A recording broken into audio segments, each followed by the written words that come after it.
14ാമത്തെ ചോദ്യത്തിലേക്ക് നമ്മൾ എത്തിയിരിക്കുന്നു. മക്കളെ, അങ്ങനെ നമ്മൾ 14ാമത്തെ ചോദ്യത്തിലേക്ക് എത്തിയിരിക്കുന്നു. 14ാമത്തെ ചോദ്യം ഇങ്ങനെയാണ്: തുടർച്ചയായിട്ടുള്ള 4 ഒറ്റസംഖ്യകളുടെ ആകെ തുക എന്ന് പറയുന്നത് 976. അങ്ങനെയാണെങ്കിൽ ആ 4 ഒറ്റസംഖ്യകളിൽ ഏറ്റവും ചെറിയ ഒറ്റസംഖ്യ ഏത്? ആ 4 ഒറ്റസംഖ്യകളിൽ ഏറ്റവും ചെറിയ ഒറ്റസംഖ്യ ഏതാണെന്നാണ് കണ്ടുപിടിക്കേണ്ടത്. നമുക്ക് നോക്കാം എങ്ങനെ ചെയ്യത്. ഞാൻ 2 വഴികൾ പറഞ്ഞു തരാം. ആദ്യം ഇത് ചെയ്യുന്ന ശരിക്കുള്ള വഴി പറഞ്ഞുതരാം, പിന്നെ നമ്മളൊക്കെ ചെയ്യാറുള്ള കുറുക്ക് വഴിയും പറഞ്ഞു തരാം. ഓക്കെ, അപ്പോൾ ശരിക്കും ചെയ്യുന്ന എക്സാക്റ്റ് വേ, ഇവിടെ ഒറ്റസംഖ്യകൾ 4 തുടർച്ചയായ ഒറ്റസംഖ്യകൾ, ഞാൻ ആദ്യത്തെ ഒറ്റസംഖ്യ എക്സ് എന്നെടുത്താൽ അടുത്ത ഒറ്റസംഖ്യ ഏതായിരിക്കും? ഞാൻ ആദ്യത്തെ ഒറ്റസംഖ്യ 1 ആണെങ്കിൽ തൊട്ടടുത്ത ഒറ്റസംഖ്യ ഏതായിരിക്കും? 3 ആയിരിക്കും അല്ലേ? അതായത് ഈ 1ൻ്റെ കൂടെ 2 കൂടുന്നത്. അടുത്തതോ 5 ആയിരിക്കും, 3ൻ്റെ കൂടെ 2 കൂടുന്നത്. അടുത്തത് 7 ആയിരിക്കും, അതായത് 5ൻ്റെ കൂടെ 2 കൂടുന്നത്. ഇനി 1നെ ബേസ് ചെയ്തിട്ടാണ് ഞാൻ അടുത്ത 3 ഒറ്റസംഖ്യകൾ പറയുന്നതെങ്കിലോ, 1 കഴിഞ്ഞു വരുന്ന ഒറ്റസംഖ്യ എന്ന് പറയുന്നത് ഈ 1ൻ്റെ കൂടെ 2 കൂട്ടിയാൽ കിട്ടുന്നതല്ലേ അല്ലേ? 1 + 2 ആണ് 3. ഇനി 1നെ ബേസ് ചെയ്തിട്ടാണ് ഞാൻ 3ാമത്തെ ഒറ്റസംഖ്യ പറയുന്നതെങ്കിൽ, 1നെ ബേസ് ചെയ്തിട്ടാണ് പറയുന്നതെങ്കിൽ 1ൻ്റെ കൂടെ എത്ര കൂട്ടിയാലാണ് 3ാമത്തെ ഒറ്റസംഖ്യ കിട്ടുന്നത്? 2 2കൾ കൂട്ടണം, അതായത് 4 കൂട്ടുമ്പോഴാണ് കിട്ടുന്നത്. ഈ 1നെ ബേസ് ചെയ്തിട്ടാണ് ഞാൻ 4ാമത്തെ ഒറ്റസംഖ്യ പറയുന്നതെങ്കിൽ ഞാൻ എത്ര കൂട്ടണം? 1 2 3 2കൾ കൂട്ടണം, അതായത് 6 കൂട്ടണം. ഓക്കെ, ഇനി ഈ ഇപ്പൊ പറഞ്ഞ ഫോർമാറ്റിൽ നമുക്കൊന്ന് എഴുതി നോക്കാം. ആദ്യത്തെ സംഖ്യ എക്സ്, ആദ്യത്തെ ഒറ്റസംഖ്യ എക്സ് ആണ് എങ്കിൽ തൊട്ടടുത്ത 2ാമത്തെ ഒറ്റസംഖ്യ എത്രയായിരിക്കും? എക്സ് + 2 അല്ലെ? 2ാമത്തെ ആൾ കിട്ടാൻ എക്സിൻ്റെ കൂടെ നമ്മൾ 2 കൂട്ടും. 3ാമത്തെ ഒറ്റസംഖ്യ കണ്ടുപിടിക്കാൻ ആദ്യത്തെ ഒറ്റസംഖ്യയുടെ കൂടെ നമ്മൾ എത്ര കൂട്ടും മക്കളെ? എത്ര കൂട്ടും? 4 കൂട്ടും, +4. എങ്കിൽ 4ാമത്തെ സംഖ്യയെ കണ്ടുപിടിക്കാൻ ആദ്യത്തെ സംഖ്യയായ എക്സിൻ്റെ കൂടെ നമ്മൾ 6 കൂട്ടുന്നു. ഓക്കെ, ഇതെല്ലാം കൂടി കൂട്ടിയാൽ, ഈ 4 ഒറ്റസംഖ്യകളും കൂടി കൂട്ടിയാൽ നമുക്ക് 976 കിട്ടും എന്നാണ് പറഞ്ഞിരിക്കുന്നത്. 976 കിട്ടും. ഇനി നമ്മൾ എന്ത് ചെയ്യണം? ഈ വലിയ ആളെ നമ്മൾ ചെറുതാക്കണം. ഇതിലുള്ള എക്സുകളെല്ലാം കൂടി നമ്മൾ കൂട്ടും. എത്ര എക്സുകൾ? 1x, 2x, 3x, 4x, ആകെ 4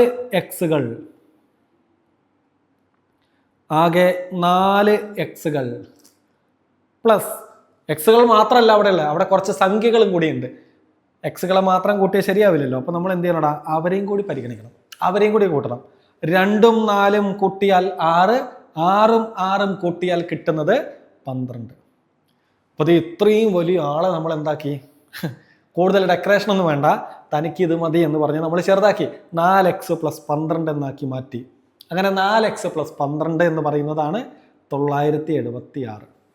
ഓക്കെ, നമ്മളോട് കണ്ടുപിടിക്കാൻ പറഞ്ഞിരിക്കുന്നത് ചെറിയ ഒറ്റസംഖ്യയാണ്, ഏറ്റവും ചെറിയ ഒറ്റസംഖ്യ.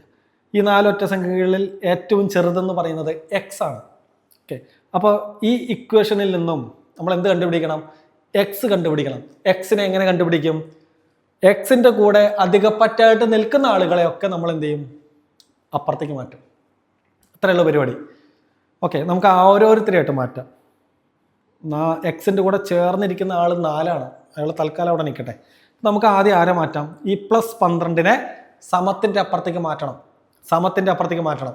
അങ്ങനെ മാറ്റുമ്പോൾ അവിടെ ഓൾറെഡി ഉള്ള ആളെ മറക്കരുത്, അത് 976.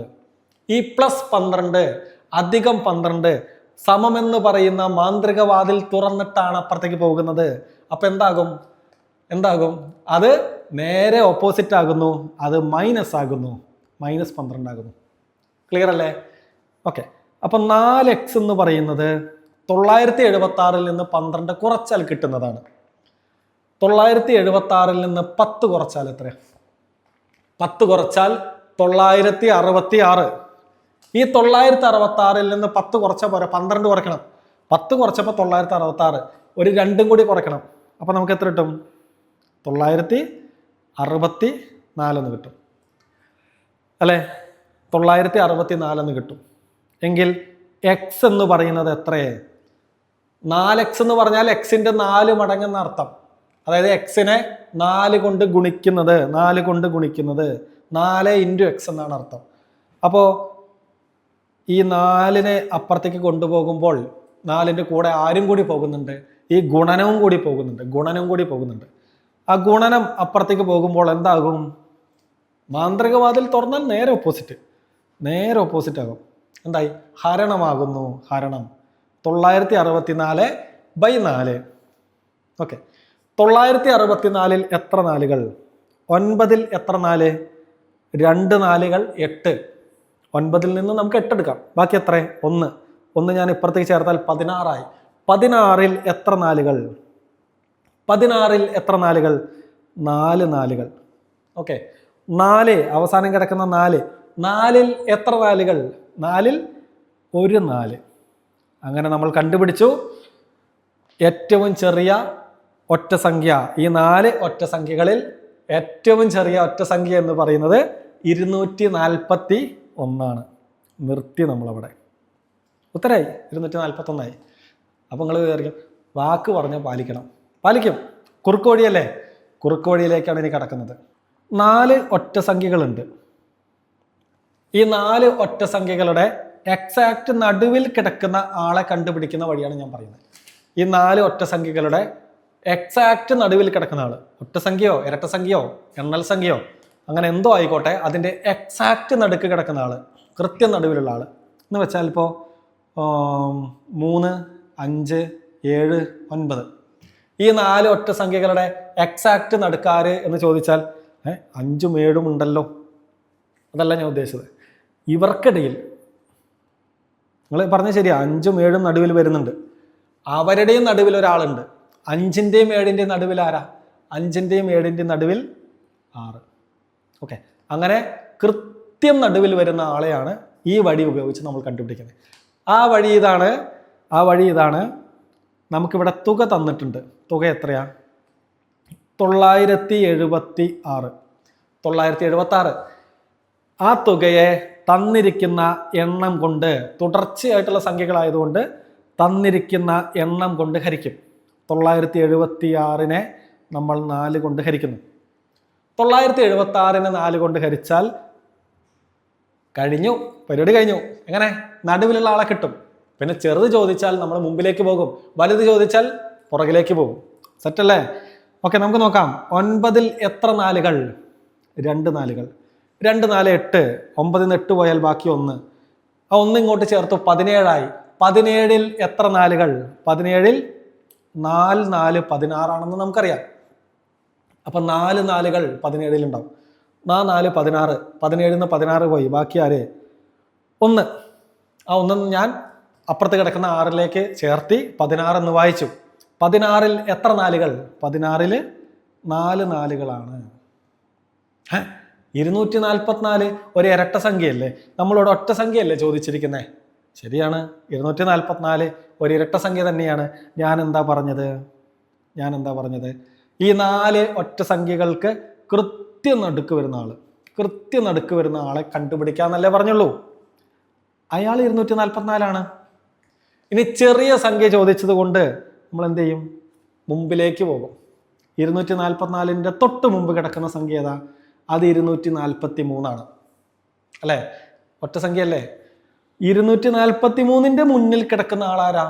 ഒറ്റ സംഖ്യകൾ തമ്മിലുള്ള വ്യത്യാസം 2 അല്ലേ? എല്ലാ ഒറ്റ സംഖ്യകൾക്ക് തമ്മിലും 2 2 വ്യത്യാസം.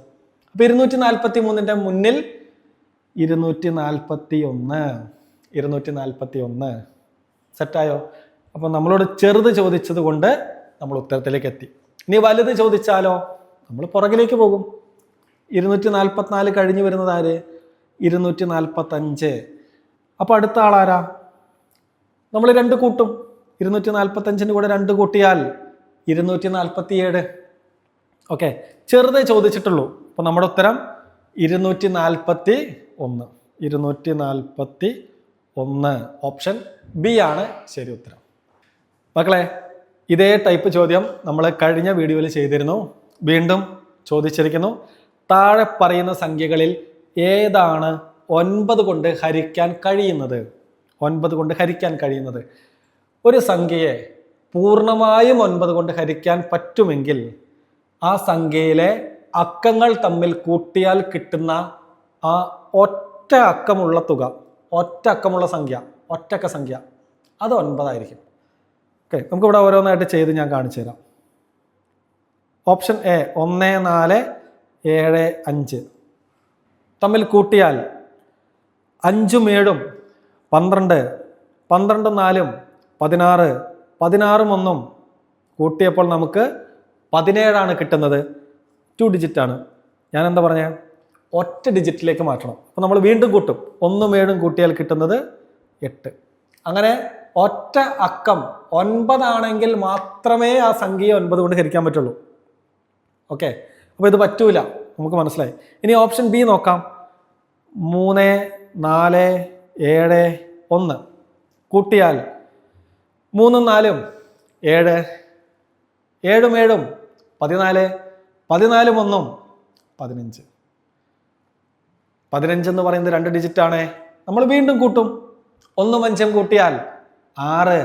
കിട്ടിയത് 9 അല്ലാത്തത് കൊണ്ട് ഈ പറയുന്ന 3471നെയും 9 കൊണ്ട് ഹരിക്കാൻ കഴിയില്ല. ക്ലിയർ?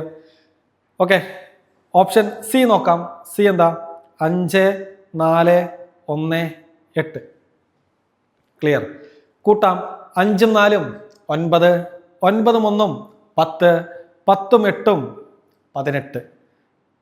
2 ഡിജിറ്റ് ആണ് കിട്ടിയിരിക്കുന്നത്. നമ്മൾ വീണ്ടും അവരെ തമ്മിൽ കൂട്ടുന്നു. 1 8 തമ്മിൽ കൂട്ടിയപ്പോൾ ലോട്ടറി അടിച്ചു, 9 കിട്ടി. നമ്മുടെ ഉത്തരം സി ആണ്. എങ്കിലും ഓപ്ഷൻ ഡിയും കൂടി ഞാൻ ചെക്ക് ചെയ്ത് കാണിച്ചു തരാം. 4 7 9 5 കൂട്ടിയാൽ 9 5 14 7 21 4 25. 2 ഡിജിറ്റ് ആയതുകൊണ്ട് വീണ്ടും കൂട്ടുന്നു. 2 5 കൂട്ടിയാൽ കിട്ടുന്നത് 7. അത് 9 തുല്യമല്ലാത്തത് കൊണ്ട് ഓപ്ഷൻ ഡി നമ്മുടെ ഉത്തരമല്ല. 9 കൊണ്ട് ഹരിക്കാൻ കഴിയില്ല. ക്ലിയർ ആണോ? ഇങ്ങനെ കൂട്ടി കൂട്ടി വേണമെങ്കിൽ കണ്ടുപിടിക്കാം. അല്ലെങ്കിൽ ഒരു വഴി കൊണ്ട് ഞാൻ പറഞ്ഞു തരാം. ഓപ്ഷൻസ് ഞാൻ ഇവിടേക്ക് എഴുതുന്നു. 1475, അടുത്തേതാ 3471. ഓപ്ഷൻ സി എന്ന് പറയുന്നത് 54 18. ഓപ്ഷൻ ഡി എന്ന് പറയുന്നത് 4 7 9 5. 4 7 9 5. ഓക്കെ, ഞാനിവിടെ ചെയ്യുന്ന പരിപാടി ഈ ഓരോ ഓപ്ഷനുകളും കൂട്ടി കൂട്ടി കണ്ടുപിടിക്കുന്നതിന് പകരം ഞാൻ ഇതിൽ നിന്ന് 9കളുടെ കൂട്ടങ്ങളെ വെട്ടിക്കളയുന്നു. എനിക്ക് സംഖ്യകൾ ചേർത്ത് വെച്ച്, ഈ ഒരു സംഖ്യയിലെ അക്കങ്ങൾ ചേർത്ത് വെച്ച്, ഡിജിറ്റുകൾ ചേർത്ത് വെച്ച് 9ന്റെ കൂട്ടങ്ങളാക്കാൻ പറ്റുമോ എന്ന് നോക്കുന്നു. അങ്ങനെ പറ്റുന്ന ആളുകളെ ഞാൻ വെട്ടിക്കളയുന്നു. ഓപ്ഷൻ എ 1475 ആണ്. എനിക്ക് എന്ത് ചെയ്യാം? ഈ 5ഉം 4ഉം ചേർന്നാൽ 9 ആണെന്നറിയാം. ഞാനതിനെ കട്ട് ചെയ്ത് കളഞ്ഞു. ബാക്കിയുള്ളവരെ ഞാൻ കൂട്ടുള്ളൂ. 7ഉം 1 കൂടി കൂട്ടിയാൽ 8. നോക്കിക്കേടാ, അത് തന്നെയല്ലേ ആദ്യം കിട്ടിയിരിക്കുന്ന അക്കത്തുക അല്ലേ? 8. ഇനി ഓപ്ഷൻ ബി നോക്കാം. ഓപ്ഷൻ ബി അത് 3471 ആണ്. ഓക്കെ, അപ്പോൾ ഇവിടെ ഈ സംഖ്യകളൊന്നും ചേർത്ത് ഒറ്റയടിക്ക് 9 ഉണ്ടാക്കാൻ പറ്റില്ല. അപ്പം ഞാൻ എന്ത് ചെയ്യുന്നറിയോ? 9 ഉണ്ടാക്കും. ഈ 7ന് ഞാൻ ഇങ്ങോട്ട് എടുക്കും. 7 എന്തായാലും 9ൽ ചെറുതല്ലേ, അപ്പോൾ ഞാൻ 7നെ കട്ട് ചെയ്തു. ഈ 3ൽ നിന്ന് ഞാനൊരു 2നെ എടുക്കും. 3ന് ഞാൻ 2 + 1 എന്ന് എഴുതി. എന്നിട്ട് അതിന് ഞാൻ 2നെ കട്ട് ചെയ്തു. അപ്പോൾ 9 ആയി. ബാക്കിയുള്ളവരെ കൂട്ടിയാൽ മതി. 1ഉം 4ഉം 5, 5ഉം 1ഉം കൂട്ടിയാൽ 6. അത് തന്നെയല്ലേ ഓപ്ഷൻ ബിയുടെ ഒറ്റക്ക സംഖ്യ, കൂട്ടിക്കിട്ടുന്ന ഒറ്റക്ക സംഖ്യ 6 തന്നെയല്ലേ? ഇങ്ങനെയൊരു വഴിയുണ്ട് കേട്ടോ. ഇനി ഓപ്ഷൻ സി എത്രയാ? 5 4 1 8. ഏതെങ്കിലുമൊക്കെ സംഖ്യകൾ ചേർത്ത് 9 ആക്കാൻ പറ്റുമോ? പറ്റും. 5ഉം 4ഉം ചേർന്നാൽ 9, കട്ട് ചെയ്തു. 1ഉം 8ഉം ചേർന്നാലും 9. അങ്ങനെ എല്ലാവരെയും കംപ്ലീറ്റ് ആയിട്ട് കട്ട് ചെയ്യാൻ പറ്റിയാൽ അത് 9ന്റെ മൾട്ടിപ്പിൾ ആണ്. ക്ലിയർ? എല്ലാവരെയും പൂർണ്ണമായും കട്ട് ചെയ്യാൻ സാധിച്ചാൽ അത് 9ന്റെ ഗുണിതം. ഇനി ഓപ്ഷൻ സി നോക്കാം നമുക്ക്. 4 7 9 5. ഇവിടെ ഓൾറെഡി ഒരു 9 ഉണ്ട്, കട്ട് ചെയ്തു. ഈ 5ഉം 4ഉം ചേർന്നാൽ 9 ആണ്, കട്ട് ചെയ്തു. ബാക്കി ആരാ? 7. അത് തന്നെയല്ലേ മക്കളെ നമ്മൾ നേരത്തെ നോക്കിയപ്പോൾ കിട്ടിയ അക്കത്തുക 7. ക്ലിയർ? അപ്പോൾ 2 വഴികൾ, ഏത് വഴിയിൽ പോയാലും പെരുവഴിയിലാകാതിരുന്നാൽ മതി. നമ്മൾ അടുത്ത ചോദ്യത്തിലേക്ക് പോകുന്നു. മക്കളെ, നമ്മളങ്ങനെ അടുത്ത ചോദ്യത്തിലേക്ക് എത്തി. 16ാമത്തെ ചോദ്യം ഇങ്ങനെയാണ്: ഒരു വിവാഹ പാർട്ടിയിലെ 40 സുഹൃത്തുക്കൾ ഒരിക്കൽ മാത്രം പരസ്പരം കൈകുലുക്കി ഷേക്ക് ഹാൻഡ് കൊടുത്തു. കൈകുലുക്കലുകളുടെ എണ്ണം കണ്ടെത്തുക. ഹസ്തദാനങ്ങളുടെ എണ്ണം കണ്ടെത്തുന്ന കണക്ക്. ഓക്കെ, നമുക്ക് ചെയ്യാം. എങ്ങനെ ചെയ്യാം? ഞാനൊരു ചെറിയ എക്സാമ്പിൾ വെച്ച് പറയാം. 3 ആളുകൾ എ, ബി, സി. ഈ 3 ആളുകൾ പരസ്പരം കൈ കൊടുക്കുന്നു എന്ന് വിചാരിക്കുക. ഒറ്റ തവണ കൊടുക്കുന്നുള്ളൂ. ഈ എ എന്ത് ചെയ്യും? ബിക്ക് ഷേക്ക് ഹാൻഡ് കൊടുക്കും. എ എന്ത് ചെയ്യും? സിക്കും ഷേക്ക് ഹാൻഡ് കൊടുക്കും. അപ്പോൾ എ എന്ന് പറയുന്ന ആൾ മൊത്തത്തിൽ എത്ര ഷേക്ക് ഹാൻഡ്സ് കൊടുത്തു? 2 ഹസ്തദാനങ്ങൾ കൊടുത്തു. ഇനി ബിയുടെ കേസ് നോക്കാം. ബി ഇനി എക്ക് കൊടുക്കണോ? അവരൊറ്റ തവണ ഷേക്ക് ഹാൻഡ് കൊടുക്കുള്ളൂ എന്ന് പറഞ്ഞു, ഒരിക്കൽ മാത്രം. ബി ഓൾറെഡി ഇവിടെ കൊടുത്തിട്ടുണ്ട് എക്ക്. ഇനി ആർക്കും കൂടി കൊടുക്കണ്ടു? ബി ആർക്കും കൂടി കൊടുക്കണ്ടു? സിക്ക് മാത്രമേ കൊടുക്കണ്ടു. ഒരാൾക്ക് മാത്രമേ കൊടുക്കേണ്ടതുള്ളൂ. ഇനി സിയുടെ കേസ് നോക്കിയാലോ? സി ഇവിടെ ഓൾറെഡി ബിക്ക് കൊടുത്തു കഴിഞ്ഞു. ഈ സി ഇവിടെ ഓൾറെഡി എക്കും കൊടുത്തു കഴിഞ്ഞു. ഇനി അങ്ങേര് കൊടുക്കുവോ? ഇല്ല, ഒരിക്കൽ മാത്രമേ അവർ കൊടുക്കുള്ളൂ. അവിടെ 0. അപ്പോൾ ഇവിടെ ആകെ ഹസ്തദാനങ്ങളുടെ എണ്ണം എന്ന് പറയുന്നത് ഇത് 3 കൂടി കൂട്ടുന്നതാണ്. 2 + 1 എന്ന് പറയുന്നത് 3. ഓക്കെ ആണോ? ക്ലിയർ അല്ലേ? ശരി, നമുക്ക് അടുത്തേക്ക് പോകാം. ഞാനൊരു 4 ആളുകളെ എടുക്കുന്നു. A, B, C, D. 4 ആളുകളാണെങ്കിൽ എത്ര ഹസ്തദാനങ്ങൾ നടക്കും? എ എത്ര പേർക്ക് കൊടുക്കും? എ മറ്റ് 3 പേർക്കും കൊടുക്കും. ആകെ ഹസ്തദാനങ്ങൾ ഇവിടെ 3. ബിയോ? ബി ഓൾറെഡി എക്ക് കൊടുത്തു. ഇനി ആർക്കേ കൊടുക്കാനുള്ളൂ? സിക്കും ഡിക്കും 2 ഹസ്തദാനങ്ങൾ അതിന് കൊടുക്കാനുള്ളൂ. ഓക്കെ, ഇനി സിയുടെ കേസ് നോക്കാം. സിയുടെ കേസ് ഓൾറെഡി ബിക്ക് കൊടുത്തു കഴിഞ്ഞു. ഇനി ആർക്ക് കൊടുക്കണം? എക്ക് കൊടുക്കണോ? എക്കും കൊടുത്തു കഴിഞ്ഞു. ഇനി ഒരാൾക്കേ കൊടുക്കാനുള്ളൂ, അത് ഡിക്ക് മാത്രം. ഇനി ഡിയുടെ കേസ് പരിശോധിക്കുമ്പോഴോ? ഡിയുടെ കേസ് നോക്കുമ്പോൾ രസമാണ്. പുള്ളിക്കാരൻ ഓൾറെഡി എല്ലാവർക്കും കൊടുത്തു കഴിഞ്ഞു. സിക്ക് കൊടുത്തു, ബിക്ക് കൊടുത്തു, എക്കും കൊടുത്തു. അപ്പം ഇനി 0. ഡിയുടെ അക്കൗണ്ടിൽ ഇനി ഒരു ഹസ്തദാനവും കൂട്ടണ്ട. അങ്ങനെയാണെങ്കിൽ ആകെ ഹസ്തദാനങ്ങൾ എത്ര? ഇതെല്ലാം കൂടി കൂട്ടിയാൽ കിട്ടുന്നതാണ് 3 ഉം 2 ഉം 5 ഉം 1 ഉം 6. നമ്മളോട് 40 പേരുടെ ചോദിച്ചിരിക്കുന്നത്. ഇവിടെ 4 പേരായപ്പോൾ 4ന്റെ താഴെയുള്ള സംഖ്യകളൊക്കെ കൂടി കൂട്ടി അല്ലെ? 3 + 2 + 1 + 0. ഇവിടെ 3 പേര് തമ്മിൽ ഹസ്തദാനം നടത്തിയപ്പോൾ 3ന് താഴെയുള്ള സംഖ്യകളൊക്കെ തമ്മിൽ കൂട്ടി 2 + 1 + 0. 40 പേരുടെ ഹസ്തദാനങ്ങളാണ് ചോദിച്ചിരിക്കുന്നത്. 40ന് താഴെയുള്ള സംഖ്യകളൊക്കെ കൂടി കൂട്ടിയാൽ ഉത്തരം കിട്ടും. 39, 38, 37 എന്നൊക്കെ പറഞ്ഞ് കൂട്ടിയാൽ കിട്ടും. പക്ഷെ അത്രയും കൂട്ടാനുള്ള സമയം നമുക്കുണ്ടോ? അപ്പോൾ ഇതിന് പുറകിൽ ലോജിക്ക് മനസ്സിലായില്ലേ? ഈ ഹസ്തദാനങ്ങളുടെ ഈ കൺസെപ്റ്റ് കിട്ടിയില്ലേ? ഇനി നോക്കാം നമുക്ക്. ഇവിടെ 3 പേരായപ്പോൾ നടന്ന ഹസ്തദാനങ്ങളുടെ എണ്ണം ഞാനിവിടെ എഴുതുന്നുണ്ട്. 3 പേരായപ്പോൾ നടന്ന ഹസ്തദാനങ്ങളുടെ എണ്ണം 3. 4 പേരായപ്പോൾ നടന്ന ഹസ്തദാനങ്ങളുടെ എണ്ണം എന്ന് പറയുന്നത് 6. ഇനി 5 പേരാണെങ്കിൽ ആരൊക്കെ കൂട്ടും? പറയാവോ? 5 പേരാണെങ്കിൽ ആരൊക്കെ കൂട്ടും? 4, 3, 2, 1, പിന്നെ 0 കൂട്ടുന്നില്ല. കൂട്ടിയാൽ എത്ര? 4 ഉം 1 ഉം 5, 3 ഉം 2 5, 5 ഉം 5 ഉം 10. ആണേ? ഓക്കെ. ഇനി 6 പേരാണെങ്കിൽ 5 + 4 + 3 + 2 + 1 + 0 കൂട്ടിയാൽ 6, 4 ഉം 2 ഉം 6, പിന്നെ ഒരു 3. ടോട്ടൽ എത്ര? 5 ഉം 4 ഉം ഒരു 0 കൂടി ഇടാം. ഓക്കെ, 5 ഉം 4 ഉം 9, 9 ഉം 3 ഉം 12, 12 2 ഉം 14, 14 1 ഉം 15, അങ്ങനെ 15 പേര്. ഇതെന്താ ഈ സാധനം? 0 മുതൽ 1, 2, 3, 4 എന്ന് പറഞ്ഞു പോകുന്നു. 0 മുതൽ 1, 2, 3 എന്ന് പറഞ്ഞു പോകുന്നു. എന്താ? 0 വരുന്ന സംഖ്യകൾ അഖണ്ഡ സംഖ്യകളാണ്. ഇംഗ്ലീഷിൽ അതിനെ ഹോൾ നമ്പേഴ്സ് എന്ന് പറയും.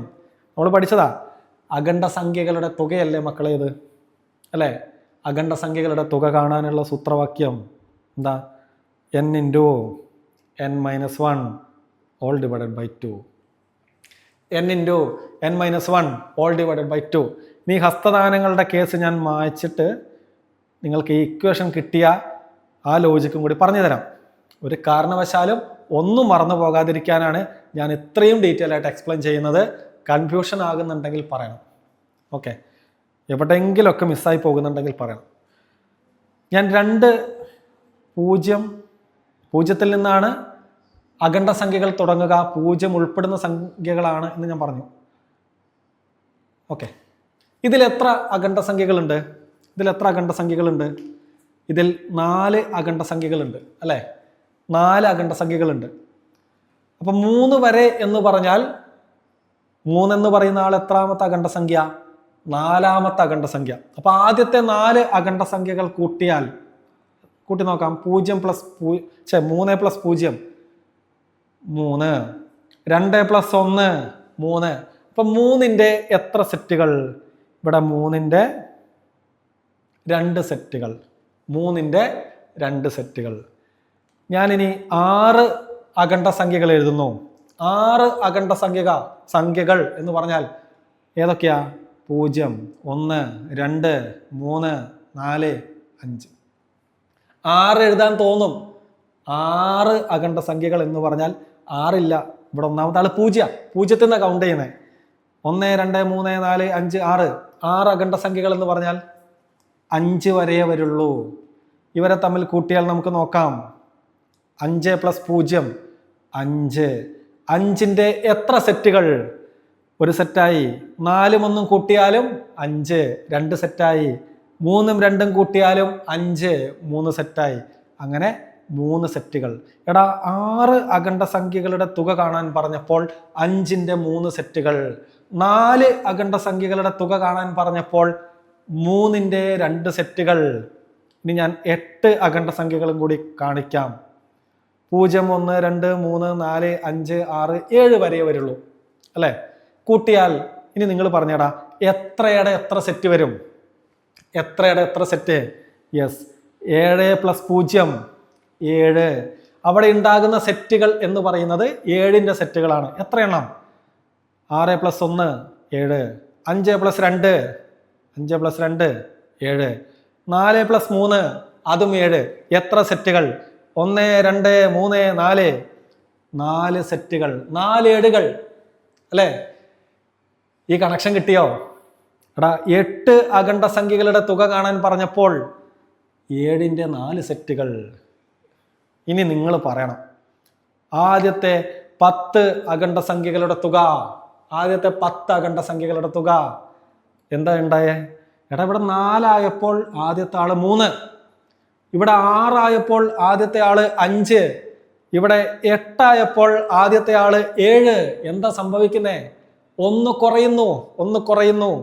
എങ്കിൽ ഇവിടെ 10 ആണെങ്കിൽ എത്രയുടെ സെറ്റ് കിട്ടും? ആദ്യത്തെ ആൾ ആര്? 10ൽ നിന്നൊന്ന് കുറഞ്ഞത് 9 അല്ലേ? ഇനി രണ്ടാമത്തെ സെറ്റ്. ഇവിടെ 4 ആയപ്പോൾ ഇവിടെ 2. ഇവിടെ 6 ആയപ്പോൾ കിട്ടുന്നത് രണ്ടാമത്തെ ആള് 3. ഇവിടെ 8 ആയപ്പോൾ രണ്ടാമത് കിട്ടിയ ആള് 4. അങ്ങനെയാണെങ്കിൽ 10 ആണെങ്കിൽ ഇവിടെ വരുന്ന രണ്ടാമത്തെ ആൾ ആരാ? 10 ആണെങ്കിൽ രണ്ടാമത്തെ ആൾ ആരാ? അത് 10ന്റെ പകുതി അല്ലേ? 8ന്റെ പകുതിയാണ് ഇവിടെ 4.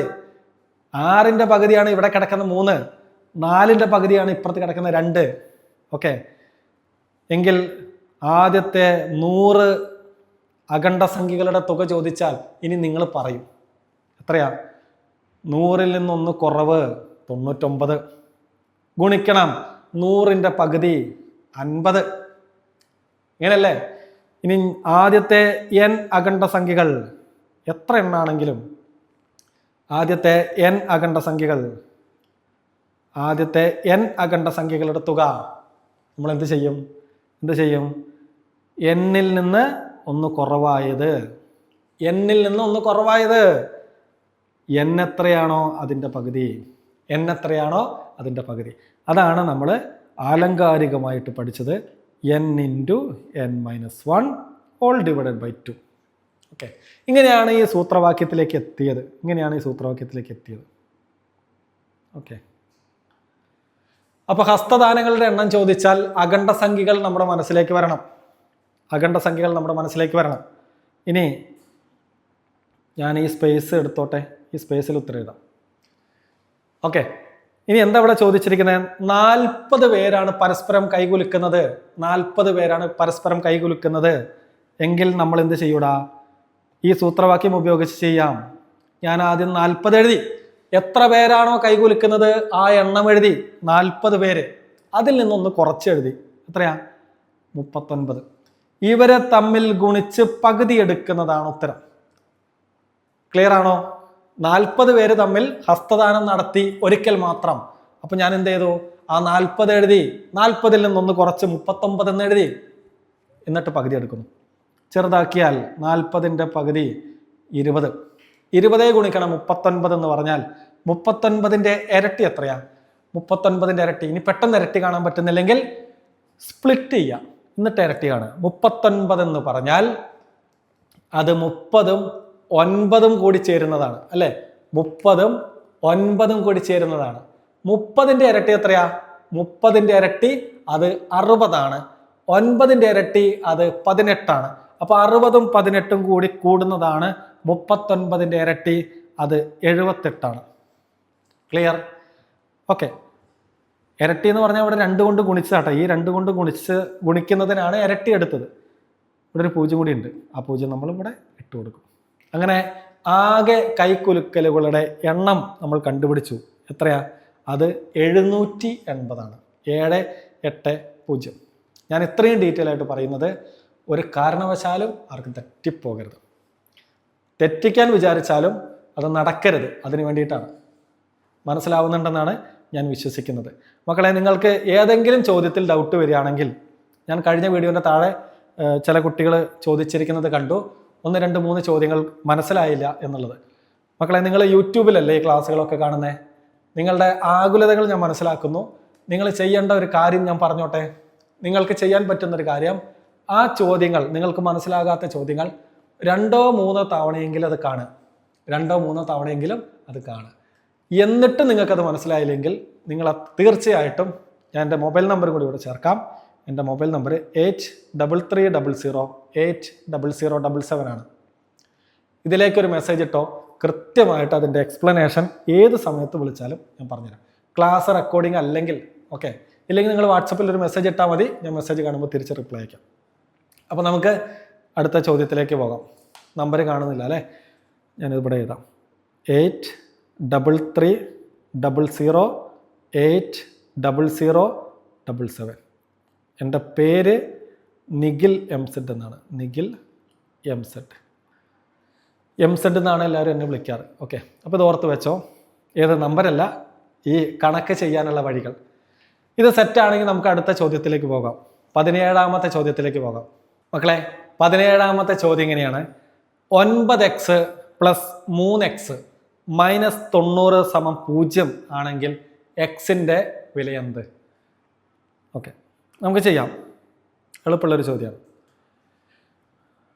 9x + 3x - 90 = 0. കണ്ടുപിടിക്കേണ്ടത് എക്സിൻ്റെ വില. നമ്മൾ എന്ത് ചെയ്യണം? എക്സിൻ്റെ കൂടെ അധികപ്പറ്റായിട്ട് നിൽക്കുന്ന ആളുകളെയൊക്കെ നമ്മൾ അപ്പുറത്തേക്ക് തട്ടണം. എല്ലാവരും അപ്പുറത്തേക്ക് തട്ടണം. അതിനു മുൻപ് എക്സിൻ്റെ ഒന്നിലധികം പദങ്ങൾ ഉണ്ടെങ്കിൽ അവരെല്ലാം ഒരുമിപ്പിക്കണം. ഇവിടെ എക്സ് വരുന്ന 2 പദങ്ങളുണ്ട്, 9x-ഉം 3x-ഉം. 9x-ന്റെ കൂടെ 3x കൂട്ടിയാൽ, ഞാൻ പറഞ്ഞു എക്സിന് നിങ്ങൾ തൽക്കാലം ഇവിടെ കയ്യിൽ കിട്ടിയതൊരു പേനയാണ്. അപ്പോൾ ഈ പേനയായിട്ട് സങ്കല്പിച്ചോ. 9 പേനകളുടെ കൂടെ ഒരു 3 പേനകളും കൂടി കൂടുമ്പോൾ നമുക്ക് കിട്ടും അത് 12 പേനകളാണ്. 12 പേനകളാണ്. അപ്പോൾ 12x - 90 എന്നത് 0. ഇനി ഞാൻ പറഞ്ഞല്ലോ, അധികപ്പറ്റായി നിൽക്കുന്നവരെ മുഴുവൻ നമ്മൾ അപ്പുറത്തേക്ക് തട്ടുകയാണ്. എക്സിൻ്റെ കൂടെ നിൽക്കുന്നവരെല്ലാം നമ്മൾ അപ്പുറത്തേക്ക് തട്ടുന്നു. അപ്പോൾ എക്സിൻ്റെ വില കിട്ടുന്നു. അപ്പോൾ 12x-നെ ഞാനിവിടെ നിർത്തി. അവരെ പെട്ടെന്ന് പിരിക്കാൻ ബുദ്ധിമുട്ടാണ്. അവർ ചേർന്ന് ഒട്ടി നിൽക്കുകയാണ്. ഇവിടെ കുറച്ച് അകലെ നിൽക്കുന്ന ഒരാളുണ്ട്, -90. അങ്ങേരെ അപ്പുറത്തേക്ക് തട്ടാം. അപ്പോൾ ഓൾറെഡി ഇവിടെ ആരുണ്ട്? 0 ഉണ്ട് അല്ലേ? ഈ -90 മാന്ത്രിക വാതിൽ തുറന്നിട്ടാണ് അപ്പുറത്തേക്ക് പോകുന്നത്, സമത്തിന്റെ അപ്പുറത്തേക്ക് പോകുന്നു, നേരെ വിപരീതമാകുന്നു, അത് +90. ഓക്കെ, അങ്ങനെ 12x എന്ന് പറയുന്നത് 0ന്റെ കൂടെ ഏത് സംഖ്യ കൂട്ടിയാലും അതേ സംഖ്യ തന്നെയല്ല മക്കളെ, 90 തന്നെ അല്ലേ?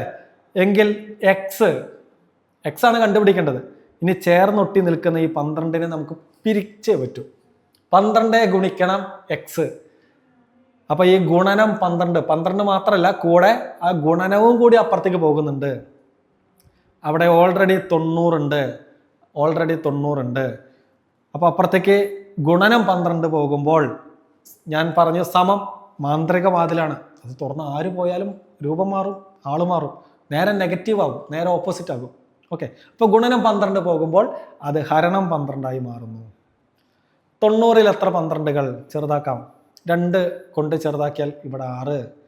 90ന്റെ പകുതി എന്ന് പറയുന്നത് 45. ഇനി 3 കൊണ്ട് ചെറുതാക്കാം. 6ൽ എത്ര 3കൾ?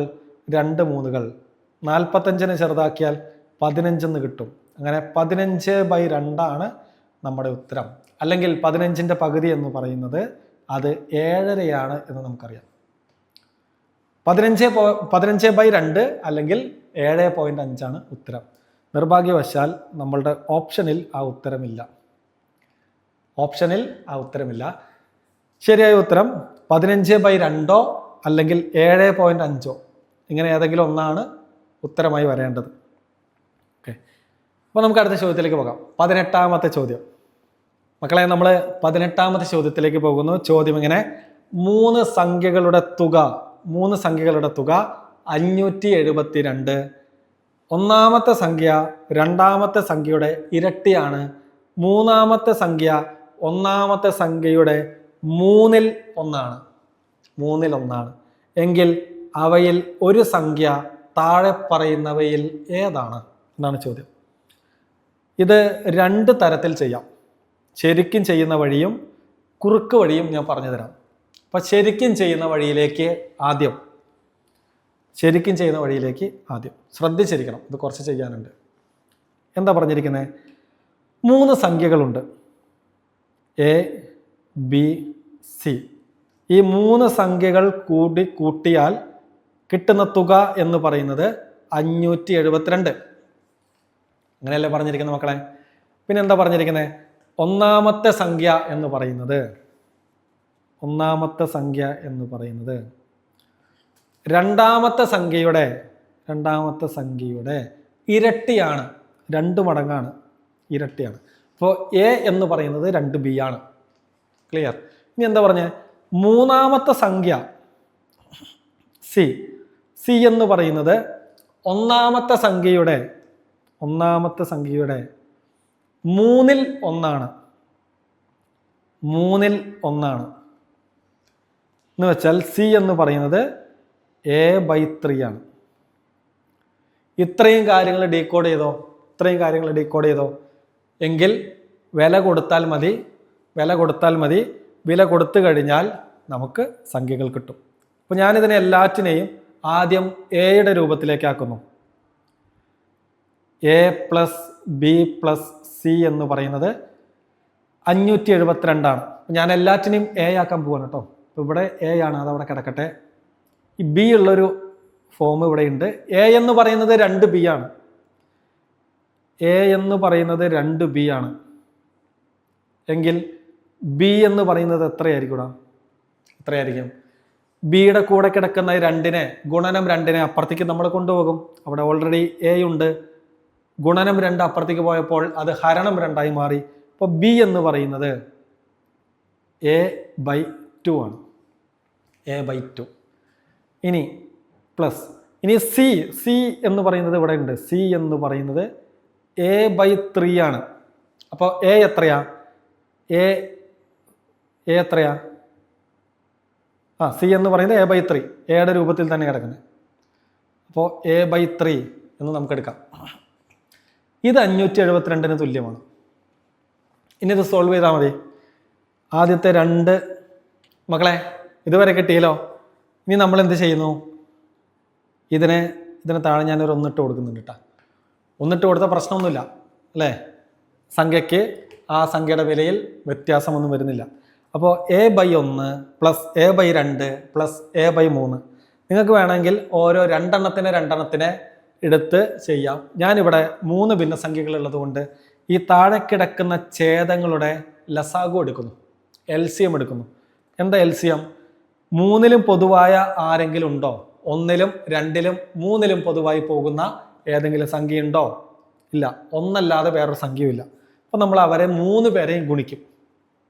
3 പേരെയും ഗുണിച്ചാൽ 1 ഗുണിക്കണം 2 ഗുണിക്കണം 3 ചെയ്താൽ കിട്ടുന്നത് 6 ഡിവൈഡഡ് ബൈ. ഇനി ഈ മുകളിലുള്ള a എഴുതി ഈ എയുടെ കൂടെ ആരെ എഴുതണം എന്ന് ചെയ്യാൻ ഞാൻ ഈ എനെ ഞാൻ പൊത്തിപ്പിടിച്ചു. ബാക്കിയുള്ള ഛേദങ്ങളെ തമ്മിൽ ഗുണിച്ചു. 2 ഗുണിക്കണം 3 6. ഓക്കെ. പ്ലസ് ഇനി രണ്ടാമത്തെ ആളെ ചെയ്യാൻ ഞാൻ എന്ത് ചെയ്യും? രണ്ടാമത്തെ ആളെ ഞാൻ പൊത്തിപ്പിടിക്കും. ബാക്കിയുള്ള ആളുകൾ 3ഉം 1ഉം തമ്മിൽ ഞാൻ ഗുണിക്കും. 3 വേറെ ആരും കൂടി ഉണ്ട്, ഒരു എയും കൂടി ഉണ്ട് മേലെ. ഓക്കെ, 3a പ്ലസ് മൂന്നാമത്തെ ആളെ ഞാൻ കണ്ടുപിടിക്കാൻ മൂന്നാമത്തെ ആളെ പൊത്തിപ്പിടിക്കുന്നു. ബാക്കിയുള്ളവരെ ഞാൻ കൂട്ടിയാൽ 2 × 1 2 × 1 ഗുണിച്ചാൽ 2 × 1 അത് 2. ഇവിടെ ഓൾറെഡി ഒരു എ ഉണ്ട്. ഇത്രയും ക്ലിയർ ആണോ? ഇത് 572 തുല്യമാണ്. ഇനി എല്ലാം കൂടി കൂട്ടുന്നു. 6a 3a 2a മൊത്തത്തിൽ 11a/6 എന്ന് പറയുന്നത് 572 ആണ്. ഓക്കെ, എങ്കിൽ 11a എത്രയാ? ഈ ഹരണം 6നെ ഞാൻ അപ്പുറത്തേക്ക് തട്ടുന്നു. അപ്പൊ എന്തായി? അത് ഗുണനം 6ആയി. 572 ഗുണനം 6 എന്ന് വെച്ചാൽ അത് 34 32 ഗുണിച്ചപ്പോൾ. ഓക്കെ, അപ്പൊ 11a എന്ന് പറയുന്നത് 3 4 3 2 എങ്കിൽ എയുടെ വില എയുടെ കൂടെ നിൽക്കുന്ന ഗുണനം 11നെ നമ്മൾ അപ്പുറത്തേക്ക് തട്ടുന്നു. അപ്പൊ 34 32/11 ചെയ്യുന്നു. അങ്ങനെ ചെയ്താൽ നമുക്ക് കിട്ടുന്നത് 312.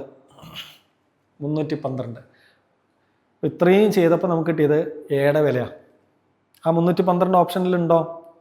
ഇല്ല. ഓക്കെ, അപ്പൊ നമുക്ക് എന്ത് ചെയ്യാം? ഇപ്പൊ എയുടെ വില കിട്ടി. a plus B plus C എന്ന് പറയുന്നത് 572 അതിൽ എയുടെ വില കിട്ടി 312. അപ്പൊ ബിയും സിയും കൂടി കൂട്ടിയാൽ എത്ര എന്നുള്ളത് കണ്ടുപിടിക്കാം. ബിയും സിയും കൂടി കൂട്ടിയാൽ അപ്പുറത്ത് ഓൾറെഡി 572 ഉണ്ട്. ഈ പ്ലസ് 312 അപ്പുറത്തേക്ക് കൊണ്ടുപോയാൽ മൈനസ് 312 ആകുന്നു. ഓക്കെ, 500ൽ നിന്ന് 300 പോയാൽ ബാക്കി 200, 70ൽ നിന്ന് 10 പോയാൽ ബാക്കി 60, 2ൽ നിന്ന് 2 പോയാൽ 0. നമുക്ക് ബി പ്ലസ് സി എന്ന് പറയുന്നത് 260 ആണ്. ബി പ്ലസ് സി എന്ന് പറയുന്നത് 260 എന്ന് കിട്ടി. ഓക്കെ, ഇനി ഞാൻ ഇതിൽ നിന്ന് ബിയുടെ വില കണ്ടുപിടിക്കുന്നത്. ബിയുടെ വില കണ്ടുപിടിക്കണമെങ്കിൽ ഈ 2 ആളുകളും ബിയുടെ ഫോമിലേക്ക് വരണം. ഇവിടെ ഒന്ന് ബിയും മറ്റേത് സിയും ആണ്. പറ്റൂല. അപ്പൊ ഞാൻ എന്ത് ചെയ്യണം? ആ സിനെ ബിയുടെ രൂപത്തിലേക്ക് മാറ്റണം. അപ്പൊ ഞാൻ ആലോചിക്കുന്നു, ഇവിടെ സി എന്ന് പറയുന്നത് a/3 ആണ്. ഓക്കെ, സി എന്ന് പറയുന്നത് a/3 ആണ്. a/3 ആണ്. ഇനി എ എന്ന് പറയുന്നത് എത്രയാ? എ എന്ന് പറയുന്നത് 2b ആണ്. എ എന്ന് പറയുന്നത് 2b ആണ്. അപ്പൊ ഞാൻ എന്ത് ചെയ്തു? എയുടെ സ്ഥാനത്ത് 2b എന്നിട്ട് കൊടുത്തു. അപ്പൊ 2b/3 ആണ് സി. അപ്പൊ ബിയുടെ രൂപത്തിലേക്ക് എനിക്ക് കിട്ടി സിയെ. അപ്പൊ ഞാനിവിടെയുള്ള ബിയെ ഞാൻ അതുപോലെ എഴുതുന്നു. സിക്ക് പകരം 2b/3. 2b/3 അത് 260. ഓക്കെ, ഞാൻ ഇനി ക്രോസ് ചെയ്യും. ഇവിടെ ക്രോസ് മൾട്ടിപ്ലിക്കേഷൻ ചെയ്യണല്ലോ. 3 ഗുണിക്കണം b 3b plus 2b all divided by ഇവിടെ 1 ഗുണിക്കണം 3 എന്ന് പറയുന്നത് 3 സമം 260. ഓക്കെ, 3bയും 2bയും കൂടി കൂട്ടിയാൽ കിട്ടുന്നത് 5b/3 260. ഓക്കെ, എങ്കിൽ 5b എത്ര? 5b എന്ന് പറയുന്നത് 260നെ 3 കൊണ്ട് ഗുണിച്ചാൽ കിട്ടുന്നതാണ്. 5b എന്ന് പറയുന്നത് 260നെ 3 കൊണ്ട് ഗുണിച്ചാൽ കിട്ടുന്നതാണ്. അതെത്രയാ? അത് 780. ഓക്കെ, എങ്കിൽ ബി എത്രയാ? ബി എന്ന് പറയുന്നത് 780-നെ 5 കൊണ്ട് ഭാഗിച്ചാൽ കിട്ടുന്നതാണ്. 780-ൽ എത്ര അഞ്ചുകൾ? 7-ൽ ഒരഞ്ച് അല്ലേ? ബാക്കി 2 ഇങ്ങോട്ട് വന്നു. 28-ൽ 5 അഞ്ചുകൾ. 5 5 25 ബാക്കി 3 അപ്പുറത്തേക്ക് പോയി. 30-ൽ എത്ര അഞ്ചുകൾ? 30-ൽ 6 അഞ്ചുകൾ. അങ്ങനെ നമുക്ക് ബിയുടെ വില കിട്ടി. അത് 156. ഓപ്ഷനിലേക്ക് പോയി. 156 ഇല്ല. ഓക്കെ, അപ്പോൾ നമ്മൾ സിയും കൂടി കണ്ടുപിടിക്കണം. അപ്പോൾ എയും ബിയും കണ്ടുപിടിച്ചത് സെറ്റാണോ? ഞാൻ അത് മാച്ചോട്ടെ. ഇവിടേക്ക് ഒരു കാര്യം കൂടി എഴുതിയിട്ട് മാറ്റാം അല്ലേ? എന്താണ്? ബി പ്ലസ് സി എന്ന് പറയുന്നത് 260. ബി സമം 156. ഓക്കെ, ഞാനിത് മായ്ക്കുന്നു. സിയുടെ വില കണ്ടുപിടിക്കുന്നു. മക്കളെ, ഇത് കണ്ട് ഇത്രയും സമയമൊക്കെ ഇതിൻ്റെ ഉത്തരം കണ്ടുപിടിക്കാൻ വേണ്ടി വരുമോ എന്ന് ചിന്തിക്കേണ്ട.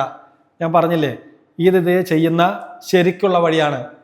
ഇതല്ലാതൊരു വഴിയുണ്ട്. PSCക്ക് ആ വഴിയേ വേണ്ടൂ.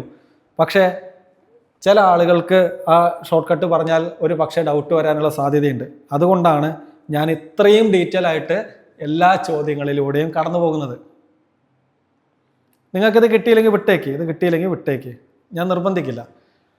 ഓക്കെ, അപ്പോൾ നമ്മളിപ്പോൾ ഏതുവരെ എത്തി? ബിയും സിയും കൂടി കൂട്ടിയാൽ 260 ആണെന്ന് കണ്ടുപിടിച്ചു. അതിൽ ബി എന്ന് പറയുന്നത് 156 ആണെന്നും കണ്ടുപിടിച്ചു അല്ലേ? ഇനി ഞാൻ വില കൊടുക്കുന്നു. ബിയുടെ സ്ഥാനത്ത് 156 പ്ലസ് സി സമം 260. എങ്കിൽ സി സമം എന്താ? അധികമുള്ള 156 അപ്പുറത്തേക്ക് തട്ടും. അവിടെ ഓൾറെഡി 260 ഉണ്ട്. മൈനസ് 156 ആകും. 260-ൽ നിന്ന് 156 കുറയ്ക്കണം. ഓക്കെ, 200-ൽ നിന്ന് 100 കുറച്ചാൽ അത് 100.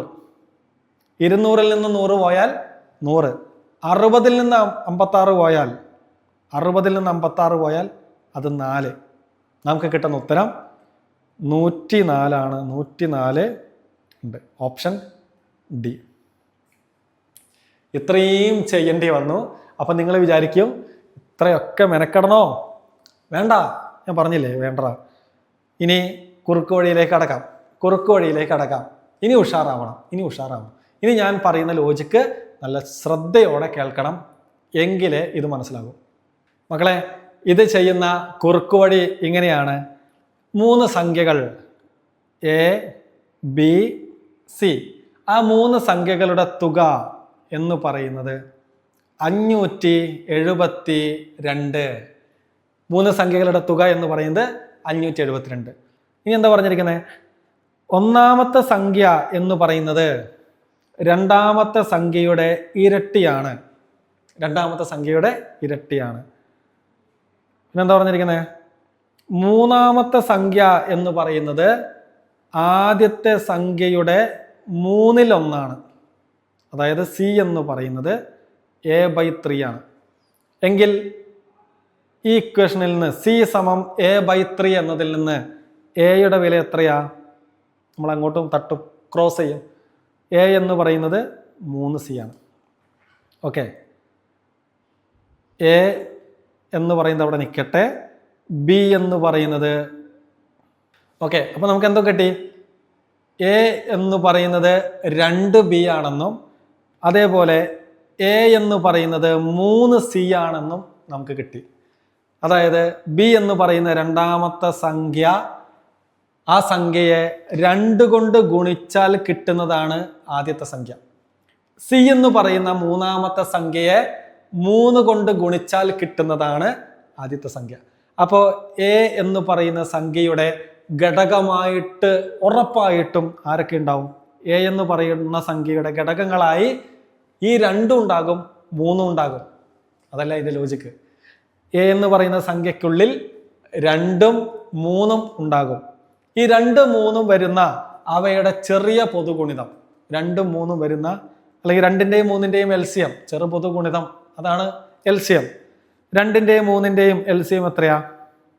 ഏറ്റവും ചെറിയ ഗുണിതം, 2ഉം 3ഉം ഒരുമിക്കുന്ന ഏറ്റവും ചെറിയ ഗുണിതം, അത് 6 ആണ് അല്ലേ? 6 ആണ്. അപ്പം ഞാൻ ആദ്യത്തെ സംഖ്യയെ 6 ആയിട്ട് പരിഗണിക്കുന്നു. ആദ്യത്തെ സംഖ്യയെ 6 പരിഗണിക്കുന്നു.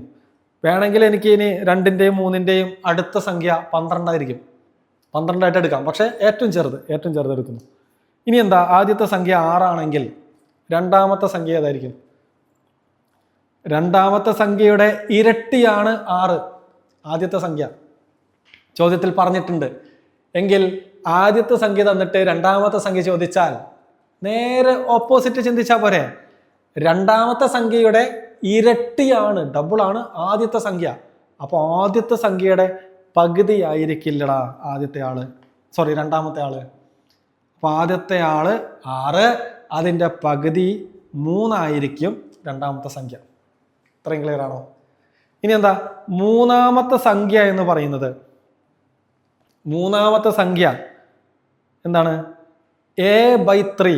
ഇവിടെ എഴുതിയിട്ടുണ്ട്. c എന്ന് പറയുന്നത് എയെ 3 കൊണ്ട് ഹരിച്ചാൽ കിട്ടുന്നതാണ്. a/3 ആണ്. ഇവിടെ ഫസ്റ്റ് സംഖ്യ 6, 6നെ 3 കൊണ്ട് ഹരിച്ചാൽ കിട്ടുന്നത് 2. അപ്പോൾ 6, 3, 2 എന്നീ സംഖ്യകളുടെ റെപ്രസെൻറ്റേഷൻ ആക്കി ഞാൻ എടുത്തു. ഇതിനെ റേഷ്യോ മെത്തേഡ് എന്നാ പറയാട്ടോ. അംശബന്ധത്തിൻ്റെ കൺസെപ്റ്റ് വെച്ചിട്ടാണ് നമ്മൾ ചെയ്യുന്നത്. 6, 3, 2. ഓക്കെ, ഇനി ഇതിന് ചെറുതാക്കാൻ പറ്റില്ല. അപ്പോൾ ഏറ്റവും ചെറിയ അംശബന്ധത്തിലേക്ക് ഞാൻ അതിനെത്തിച്ചു. അത് 6:3:2. ആ 3 സംഖ്യകൾ തമ്മിലുള്ള അംശബന്ധമാണ് 6:3:2. ഇനി എന്താ ചോദ്യത്തിൽ തന്നിരിക്കുന്നത്? ഈ സംഖ്യകളുടെ തുക എന്ന് പറയുന്നത് 572 ആണ്. ഈ 572 കൺസെപ്റ്റ് ഒന്ന് മനസ്സിലാക്കണേ. തുക എന്ന് പറയുന്നത് 572. ആ തുകയുടെ 6 ഭാഗങ്ങളായിരിക്കും വലിയ സംഖ്യ. അപ്പൊ തുക എന്ന് പറഞ്ഞാൽ ആകെ എത്ര ഭാഗം നമുക്ക് നോക്കാം. ആകെ 6ഉം 3ഉം 2ഉം കൂടി കൂട്ടിയാൽ കിട്ടുന്നത് 11 ഭാഗങ്ങളാണ്. 11 ഭാഗങ്ങൾ എന്ന് പറയുന്നത് 572. 11 ഭാഗങ്ങൾ എന്ന് പറയുന്നത് 572. നമുക്ക് ആദ്യത്തെ സംഖ്യ കണ്ടുപിടിക്കാം. 6 ഭാഗങ്ങൾ എത്ര? 6 ഭാഗങ്ങൾ എത്ര? 11 ഭാഗങ്ങൾ എന്ന് പറയുന്നത് അതിൻ്റെ ടോട്ടൽ തുകയാണ് 572 ആണ്. എങ്കിൽ 6 ഭാഗങ്ങൾ എത്ര? നമ്മൾ ക്രോസ് ചെയ്യും. ഓക്കെ, 572 ഗുണിക്കണം 6 ഡിവൈഡഡ് ബൈ 11. 572നെ 11 കൊണ്ട് ചെറുതാക്കിയാൽ കിട്ടുന്നത് 52 ആണ്. 52 ആണ്. ഇനി 52 ഗുണിക്കണം 6, 6 30, അപ്പം 300, 2 6 12. സോ 300ഉം 12ഉം കൂടി കൂട്ടിയാൽ നമുക്ക് കിട്ടുന്നത് 312. 312 ആണോ? ഓപ്ഷനിലുണ്ടോ? ഇല്ല. അപ്പൊ നമുക്ക് രണ്ടാമത്തെ സംഖ്യ കണ്ടുപിടിക്കാം. ഇനി തുകയിൽ നിന്ന് കണ്ടുപിടിക്കണമെന്നില്ല. നമുക്ക് എന്ത് കിട്ടി? 6 ഭാഗങ്ങൾ എന്ന് പറയുന്നത് 312 ആണ്. എങ്കിൽ 3 ഭാഗങ്ങൾ, രണ്ടാമത്തെ സംഖ്യ എന്ന് പറയുന്നത് 3 ഭാഗം. 3 ഭാഗങ്ങൾ എത്ര? നമ്മൾ ക്രോസ് ചെയ്യും. എടാ, ജോഡിയാക്കാൻ പറ്റുന്നവര് മുകളിൽ, അല്ലേ? ജോഡികളൊക്കെ സ്വപ്ന ലോകത്ത് ഇങ്ങനെ പറന്ന് കിടക്കും. അങ്ങനെ വിചാരിച്ചാൽ മതി. ഇവിടെ 312നെ 3 ജോഡിയാക്കാൻ പറ്റും. കണക്ഷൻ കിട്ടി 2 ആളുകൾ. അപ്പൊ 3 ഗുണിക്കണം 312. ഇവിടെ 6ന് ജോഡി ഉണ്ടോ? പാവം, സിംഗിളാണ്, ഒറ്റയ്ക്ക. അപ്പോൾ 6, അവനിപ്പോൾ തറയല, അവന് ഗ്രൗണ്ട് റിയാലിറ്റി അറിയാം. 6. ഓക്കെ, ഇനി ഇത് സോൾവ് ചെയ്താൽ മതി. 6ൽ എത്ര 3കൾ? 2 3കൾ അല്ലേ? ഇനി 312/2, 312 ഭാഗം 2 എന്ന് പറഞ്ഞാൽ 312ന്റെ പകുതി, 300ന്റെ പകുതി എത്ര? 300ന്റെ പകുതി 150 ആണ്. 150. 12ന്റെ പകുതി 6. അപ്പൊ ഉത്തരം 156. 156 ഓപ്ഷനിലുണ്ടോ? ഇല്ല. എങ്കിൽ നമുക്ക് സി കണ്ടുപിടിക്കാം. മൂന്നാമത്തെ സംഖ്യ എത്ര ഭാഗങ്ങളാ? മൂന്നാമത്തെ സംഖ്യ എന്ന് പറയുന്നത് 2 ഭാഗങ്ങളാ. ആകെയുള്ള 11 ഭാഗങ്ങളിൽ 2 ഭാഗങ്ങളാണ് മൂന്നാമത്തെ സംഖ്യ. ഓക്കെ, അപ്പൊ നമുക്കിവിടെ ഏതെന്ന് ചെയ്യാം? 3 ഭാഗത്തുനിന്ന് ചെയ്യാം. 3 ഭാഗങ്ങൾ 156 ആണെന്ന് കണ്ടുപിടിച്ചു. എങ്കിൽ 2 ഭാഗങ്ങൾ എത്ര? ക്രോസ് ചെയ്യുന്നു. ഒരുമിപ്പിക്കാൻ പറ്റുന്ന ആളുകൾ ഇവിടെ 2ഉം 156ഉം പോട്ടെ തലയ്ക്ക് മുകളിൽ. 2 ഗുണിക്കണം 156 ബൈ ആരാ സിംഗിൾ ആയിട്ടിരിക്കുന്നത്? 3. 3ന് കമ്പനിക്കാരുമില്ല. അപ്പോൾ അങ്ങേര് താഴെ ഇരിക്കട്ടെ. ഇനി ചെറുതാക്കാം. 156നെ 3 കൊണ്ട് ചെറുതാക്കിയാൽ 15ൽ എത്ര 3കൾ? 5 3കൾ. 6ൽ എത്ര 3കൾ? 2 3കൾ. ഓക്കെ, അങ്ങനെ അവസാനം 2 ഗുണിക്കണം 52 കിട്ടി. 2 ഗുണിക്കണം 52 എന്ന് പറഞ്ഞാൽ 52ന്റെ ഇരട്ടി. എത്രയാ? 50ന്റെ ഇരട്ടി എടുക്കുക, 2ന്റെ ഇരട്ടി എടുക്കുക, ചേർക്കുക. 50ന്റെ ഇരട്ടി 100, 2ന്റെ ഇരട്ടി 4. അങ്ങനെ ഉത്തരം 104.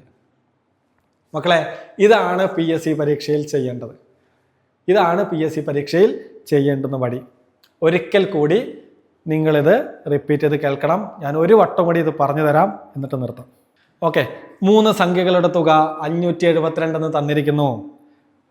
അതിൽ പറഞ്ഞിരിക്കുന്നത് ഒന്നാമത്തെ സംഖ്യ രണ്ടാമത്തെ സംഖ്യയുടെ ഇരട്ടിയാണ്. മൂന്നാമത്തെ സംഖ്യ എന്ന് പറയുന്നത് ഒന്നാമത്തെ സംഖ്യയുടെ 3ൽ 1. അപ്പോൾ നമുക്കിതിനെ ക്രോസ് ചെയ്ത് കഴിഞ്ഞാൽ A എന്ന് പറയുന്നത് 3C എന്ന് കിട്ടും. അപ്പോൾ എയുടെ ഘടകമായിട്ട് 2ഉം എയുടെ ഘടകമായിട്ട് 3ഉം വരുന്നു. നമ്മൾ അവരുടെ LCM എടുക്കുന്നു. ആ LCM എത്രയാ? 2ന്റെയും 3ന്റെയും LCM എന്ന് പറയുന്നത് 6 ആണ്. അപ്പോൾ വലിയ സംഖ്യയുടെ സ്ഥാനത്ത് ഞാൻ 6 കൊടുക്കുന്നു. ഇവിടെ വലിയ സംഖ്യ അല്ലേ? രണ്ടാമത്തെ സംഖ്യയുടെ ഡബിൾ ആണ് ആദ്യത്തെ സംഖ്യ. മൂന്നാമത്തെ സംഖ്യയുടെ കൂടെ 3 ഗുണിച്ചാലാണ് ആദ്യത്തെ സംഖ്യ കിട്ടുക. അപ്പോൾ വലിയ സംഖ്യ ഏതാ? ആദ്യത്തെ സംഖ്യ ഏതാ? വലിയ സംഖ്യ ഏതാ? ആദ്യത്തെ സംഖ്യ അല്ലേ? ഞാനതിനെ 6 എന്ന് എടുത്തു. ഇനി ഈ കൺസെപ്റ്റ് വെച്ച് ചെയ്യാം. ബി എന്താ? ബി എന്ന് പറയുന്നത് ഈ 2ന് അങ്ങോട്ട് പോയാൽ A/2, എയുടെ പകുതിയായിരിക്കും, അത് 3 ആണ്. ഓക്കെ, സി എന്ന് പറയുന്നത് എനെ 3 കൊണ്ട് ഹരിച്ചാൽ കിട്ടുന്നത് 6/3, അത് 2 ആണ്. അപ്പൊ നമുക്കിങ്ങനെ കിട്ടി 6, 3, 2. ആകെ എത്ര ഭാഗങ്ങൾ? 6ഉം 3ഉം 9, 9ഉം 2ഉം 11 ഭാഗങ്ങൾ. 11 ഭാഗങ്ങൾ ആണ് തുക ടോട്ടൽ. അത് 572. ഇനി വേണമെങ്കിൽ ഇതിൽ നിന്ന് ഒരു ഭാഗം കണ്ടുപിടിക്കാം. ഇതേതാ മതി? 572നെ 11 കൊണ്ട് ഹരിച്ചാൽ നമുക്ക് ഒരു ഭാഗം കിട്ടും. 572നെ 11 കൊണ്ട് ഹരിച്ചാൽ 52 ആണ് കിട്ടുക. നിങ്ങൾ ഹരിച്ച് നോക്കിക്കോ. ഇവിടെ സൈഡിൽ ഹരിക്കണോ? 572 ഹരിക്കണം 11. 57ൽ 5 11കൾ, അത് 55 കിട്ടും. 57ൽ നിന്ന് 55 പോയാൽ 2, ഈ 2 ഇറക്കിയിട്ടു. 22ൽ 2 11കൾ, അങ്ങനെ 52 കിട്ടിയേ. അപ്പോൾ ഒരു ഭാഗം എന്ന് പറയുന്നത് 52. ഓക്കെ, ഒരു ഭാഗം എന്ന് പറയുന്നത് 52 ആണ്. ഇവിടെ 52 കൊണ്ട് ഗുണിച്ചപ്പോഴാണ് 52 കിട്ടിയത് അല്ലെ? 1നെ 52 കൊണ്ട് ഗുണിച്ചപ്പോഴാണ് 52 കിട്ടിയത്. എങ്കിൽ 6 ഭാഗങ്ങൾ എത്ര? നമ്മൾ 52 കൊണ്ട് ഗുണിക്കും. 6 ഭാഗങ്ങൾ എത്ര? 52 കൊണ്ട് ഗുണിച്ചാൽ 5 ഗുണിക്കണം 6 30. രണ്ടക്ക സംഖ്യ ആയതുകൊണ്ട് 300. 2 ഗുണിക്കണം 6 12. അങ്ങനെ 300ഉം 12ഉം ചേർന്ന് 312. ആദ്യത്തെ സംഖ്യ കിട്ടി, A കിട്ടി. ഇനി രണ്ടാമത്തെ സംഖ്യ കണ്ടുപിടിക്കാൻ 3 ഭാഗങ്ങൾ. ഒരു ഭാഗം 52 ആണെങ്കിൽ 3 ഭാഗങ്ങൾ കണ്ടുപിടിക്കാൻ 3നെ 52 കൊണ്ട് ഗുണിക്കും. 3 ഗുണിക്കണം 5 15 ആണ്. രണ്ടക്ക സംഖ്യ ആയതുകൊണ്ട് 150. 3 ഗുണിക്കണം 2 6 150ഉം 6ഉം ചേർത്ത് 156 ആണ് രണ്ടാമത്തെ സംഖ്യ. ഇനി മൂന്നാമത്തെ സംഖ്യ കണ്ടുപിടിക്കാൻ, മൂന്നാമത്തെ സംഖ്യ 2 ഭാഗങ്ങളാണ്. ഒരു സംഖ്യ 52 ആണെങ്കിൽ, ഒരു ഭാഗം 52 ആണെങ്കിൽ 2 ഭാഗങ്ങൾ എത്ര എന്ന് കണ്ടുപിടിക്കാൻ ആ 2നെ 52 കൊണ്ട് ഗുണിച്ചാൽ മതി. ഓക്കെ, 5 ഗുണിക്കണം 2 10. രണ്ടക്ക സംഖ്യ ആയതുകൊണ്ട് 100. 2 ഗുണിക്കണം 2 4. 100ഉം 4ഉം കൂട്ടി നമുക്ക് കിട്ടി മൂന്നാമത്തെ സംഖ്യ 104. അങ്ങനെ 3 വഴികൾ ഞാൻ പറഞ്ഞു തന്നു, വളരെ വിശദമായി പറഞ്ഞു തന്നു. നിങ്ങൾക്ക് ഏത് വഴി വേണമെങ്കിലും എടുക്കാം. നന്നായി പഠിക്കണം. നമുക്ക് അടുത്തേക്ക് പോകാം. നമ്മുടെ 19ാമത്തെ ചോദ്യം ഇങ്ങനെയാണ്.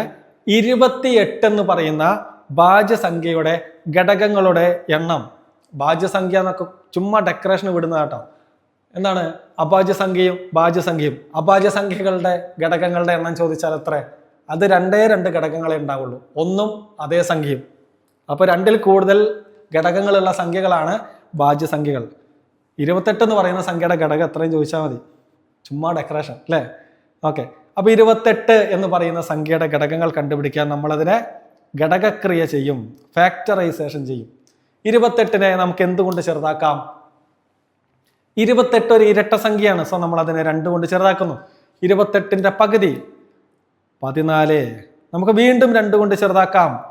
14ന്റെ പകുതി 7. 7 എന്ന് പറയുന്നത് ഒരു അഭാജ്യ സംഖ്യയാണ്. ഇനി ചെറുതാക്കാൻ നിൽക്കണ്ട, അവിടെ വെച്ച് നിർത്തുക. അപ്പം നമുക്ക് 28നെ എങ്ങനെ എഴുതാം?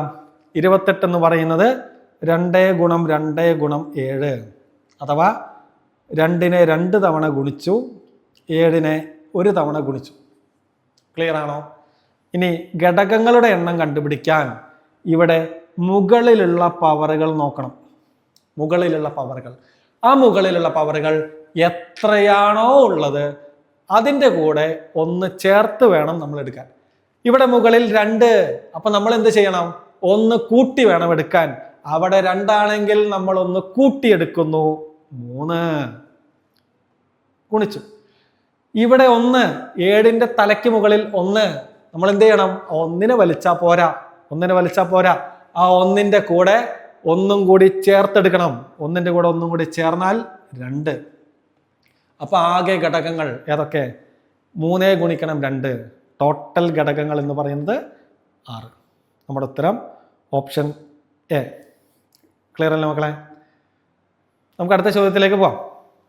ഓക്കെ, നമ്മുടെ 20ാമത്തെ ചോദ്യം ഇങ്ങനെയാണ്: 10 പേര് പരസ്പരം ഹസ്തദാനം ചെയ്താൽ ആകെ എത്ര ഹസ്തദാനങ്ങൾ ഉണ്ടാകും? ആകെ എത്ര ഹസ്തദാനങ്ങൾ ഉണ്ടാകും?